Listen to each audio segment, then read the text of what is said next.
Hello friends, welcome to FX Aura. अभी हम DXY और यूरो और GBP USD के चार्ट को देखेंगे। DXY में लास्ट हमने एनालिसिस किया था कि मार्केट इस FVG को टच करके फिर ऊपर जाना चाहिए, इस डेली FVG या फिर 4 आवर का जो हमारा ये जोन था नीचे वाला। बट मार्केट ने उससे पहले ही अपसाइड के साइन दे दिए थे। तो साइन मिलने के बाद मैंने ये RR लगा के अपने डिस्कॉर्ड में शेयर भी कर दिया था कि आपको क्या इसके अकॉर्डिंग DXY के अकॉर्डिंग अदर पेयर में जैसे यूरो और GBP में क्या ट्रेड लेने हैं। डायरेक्ट ट्रेड तो मैं शेयर नहीं करता हूँ, बट इसको मैं शेयर कर दिया था कि इसके अकॉर्डिंग आप ट्रेड ले सकते हैं। और वहीं से मार्केट में अच्छा मूव आया था और DXY में भी आप लोग देख ही रहे हैं कि एक तरफा मूव आया है अच्छा खासा। DXY में नेक्स्ट मूव क्या पॉसिबल है, 3 मंथ टाइम फ्रेम पर चलते हैं और एनालिसिस करते हैं। 3 मंथ टाइम फ्रेम पर हमने एक ट्रेंड लाइन ड्रॉ किया था। मार्केट यहाँ से रिजेक्ट करता हुआ दिख रहा है, बट ऊपर एक PY है सेल का और वो PY आई थिंक वर्क करेगा। अगर ये फेल होता है तो मार्केट इसे सपोर्ट की तरह यूज़ करेगा और फिर ऊपर चला जाएगा। बट अगर ये वर्क करता है तो इसी PY से रिजेक्शन देखने के लिए मिलेगा डाउन साइड में। तो लोअर टाइम फ्रेम पर चलते हैं। वीकली टाइम फ्रेम पर हम थोड़ा रिफाइन करते हैं कि कौन से जगह से हम सेल मूव देख सकते हैं DXY में। वीकली टाइम फ्रेम पर हमें ये दिख रहा है, वीकली टाइम फ्रेम पर हमें ये दिख रहा है कि ये एक लिक्विडिटी है, ये एक लिक्विडिटी है, ये लिक्विडिटी अप्रॉक्सीमेट ले लिया गया है, ये लिक्विडिटी अभी पेंडिंग है और उसके बाद ये लिक्विडिटी है। मे बी ये वाली लिक्विडिटी ना ली जाए, बट ये वाली लिक्विडिटी ज़रूर ली जाएगी, सेकेंड वाली। तो आप लोग इस तरह से प्लान कर सकते हैं कि सेकेंड लिक्विडिटी लेने के बाद इस ऑर्डर ब्लॉक प्लस FVG से मार्केट एक सेल मूव शो कर सकता है, या फिर अगर ऊपर जाता है तो हम कंफर्मेशन देखेंगे कि कहाँ से हमें कंफर्मेशन सेल का मिल रहा है, उस जगह पे हम सेल में हो जाएंगे। जैसे हमें कंफर्मेशन में क्या मिला था 4 आवर टाइम फ्रेम पर कि हम यहीं से अप साइड में मूव होना स्टार्ट हो गए यहीं से। तो देखिए फर्स्ट जस्ट हाँ फर्स्ट हम हाई स्वीप किए। हाई स्वीप करने के बाद ये और ये हमारी लिक्विडिटी बन जाती है, जिसे मार्केट ने स्वीप कर दिया। मार्केट ने इस लिक्विडिटी को ले लिया। उसके बाद एक ही सेल का PY था जिसे मार्केट ने टैप करके मिटिगेट कर दिया, मीन्स ये PY अब किसी काम का नहीं रहा। और उसके बाद बाइंग के PY को छोड़ दिया मार्केट ने। बाइंग के PY को कौन सा PY था वो भी मैं बताता हूँ। यहाँ पर देखेंगे आप 4 आवर टाइम फ्रेम पर गैप इम्बैलेंस दिख रहा है, सॉरी वॉल्यूम इम्बैलेंस दिख रहा है। ये वॉल्यूम इम्बैलेंस हमारा फेल हो गया, मार्केट तेज़ी से ऊपर चला गया इसको ब्रेक करते हुए। तो अब ये हमारा बाइंग के लिए वर्क करेगा। और बाइंग में मार्केट जब भी उसको उस वॉल्यूम इम्बैलेंस को टैप किया तो हमने अपने डिस्कॉर्ड पे शेयर किया कि मार्केट में DXY में अप मूव आ सकता है, और अप मूव आया भी। तो इसी तरीके के डिस्प्लेसमेंट और PY को यूज़ करना होता है। डेली टाइम फ्रेम पर जाएंगे। डेली टाइम फ्रेम पर भी एक सिग्नल था। डेली टाइम फ्रेम में प्रीवियस डे के लो को, एक्सटर्नल कैंडल है ये ऊपर स्वीप कर चुका है। यहाँ पर प्रीवियस हाई को स्वीप कर चुका है, ये एक्सटर्नल कैंडल है। इस लो को स्वीप करके यहाँ क्लोज कर चुका था। तो इस कैंडल के लो पर हमने बताया कि यहाँ से मार्केट ऊपर जा सकता है।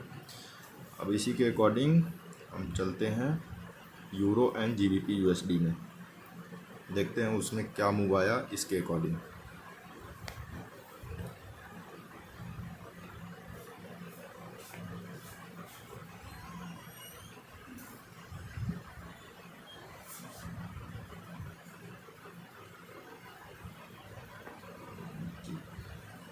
यूरो के चार्ट पर आ चुके हैं। डेली टाइम फ्रेम तो हम यूज नहीं कर रहे हैं SMC स्ट्रक्चर के लिए।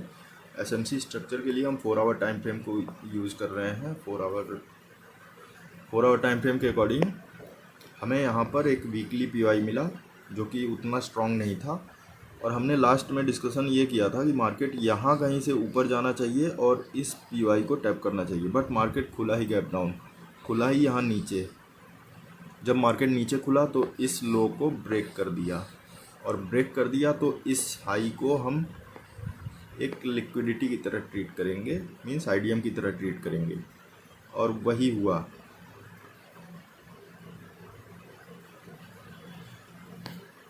मार्केट गैप डाउन खुलने के बाद थोड़ा सा नीचे गया, फिर अप मूव दिया इस वीकली पीवाई से।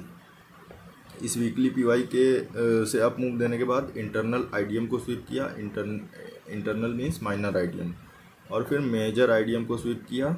मेजर आईडीएम के बाद यहाँ पर एक ब्रेकवे गैप छूटा हुआ था, उस ब्रेकवे गैप से मार्केट ने रिजेक्शन दिया। रिजेक्शन के बाद हमें एक डिस्प्लेसमेंट देखने के लिए मिला 4 आवर टाइम फ्रेम पर यहाँ पर। तो हमने सीधे एफईजी थोड़ी छोटी थी तो इसी वजह से हमने सीधा ऑर्डर ब्लॉक को मार्क कर दिया। उसी ऑर्डर ब्लॉक से हमने ट्रेड लिया, जो कि DXY से DXY की टाइमिंग से सीधा मैच हो रहा था। यहाँ से हमने ट्रेड लिया यहाँ तक का, और सेम GBP USD में भी किया। और अब हम नेक्स्ट मूव क्या देख सकते हैं, वीकली टाइम फ्रेम पर चलते हैं। हमारा प्लानिंग ये था कि यूरो एंड GBP डाउन में जाके इन सभी पीवाई को टैप करना, इनमें से कोई भी पीवाई को टैप करके रिजेक्शन दे सकता है, बट हमारा प्लानिंग यही था कि इस पीवाई को टैप करना चाहिए 3 मंथ टाइम फ्रेम के पीवाई को, उसके बाद फिर अप मूव आना चाहिए। और जैसा कि आप देख रहे हैं सेल के पीवाई क्रिएट होते जा रहे हैं, तो अगेन डाउन मूव भी आ सकता है, बट अभी हम देखेंगे अप मूव के लिए ही। ये 3 मंथ के पीवाई से हम अभी अप मूव के लिए ही देखेंगे। तो मार्केट अभी भी कंटिन्यू रहेगा जब तक ये पीवाई को टैप ना कर दे, उसके बाद फिर अप मूव आ सकता है। तो नेक्स्ट वीक के लिए भी हम डाउन की प्लानिंग कर सकते हैं, डाउन मूव। और ये कंटिन्यूएशन का आई थिंक ट्रेड रहेगा, क्योंकि DXY में भी आप देख रहे हैं कंटिन्यूसली ऊपर जाता जा रहा है। तो इसमें भी हम एक्सपेक्ट कर रहे हैं कि कंटिन्यू ऊपर जाता रहेगा। बस एक लिक्विडिटी दिख जाए, हाँ ये लिक्विडिटी है। इस लिक्विडिटी को लेके मार्केट एक छोटा सा पुल बैक दे सकता है, उसमें आप ट्रेड प्लान कर सकते हैं शॉर्ट का, फिर यहाँ तक आप ले सकते हैं ट्रेड। इस लिक्विडिटी को लेने के बाद, डाउन साइड की लिक्विडिटी को लेने के बाद यहाँ से अगर अप साइड के सिग्नल मिलते हैं, अप साइड का सेटअप मिलता है कोई, तो हम ट्रेड लेंगे अप साइड के लिए।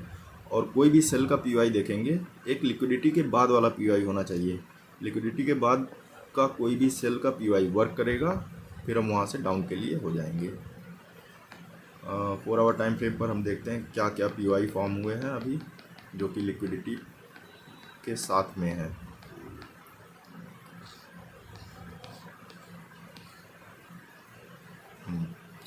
फोर आवर टाइम फ्रेम पर ये एक लिक्विडिटी है।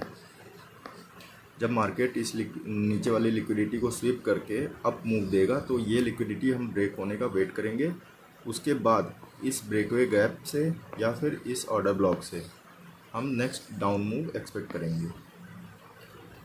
ओके, ये हमारा वीकली प्लान रहेगा यूरो के लिए। और वीकली में जब तक पीवाई रीच ना हो जाए नीचे वाला, तब तक के लिए हम डाउन साइड में रहेंगे। वीकली पीवाई ये रहा।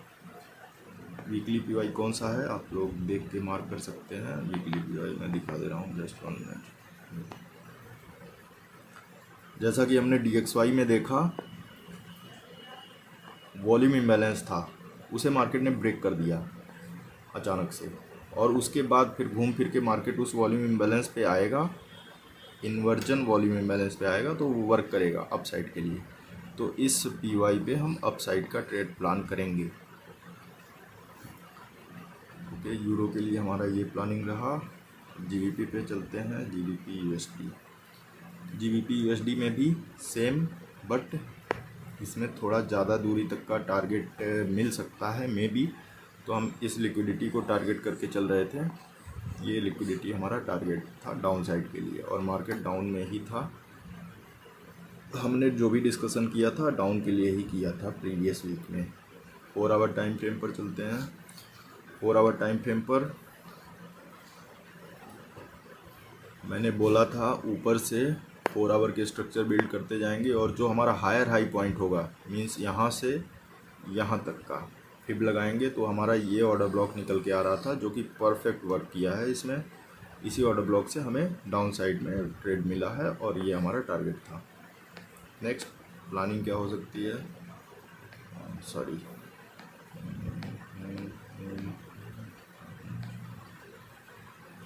हमारा नेक्स्ट प्लानिंग ये रहेगा। इसमें भी देखिए ये एक स्विंग लिक्विडिटी है।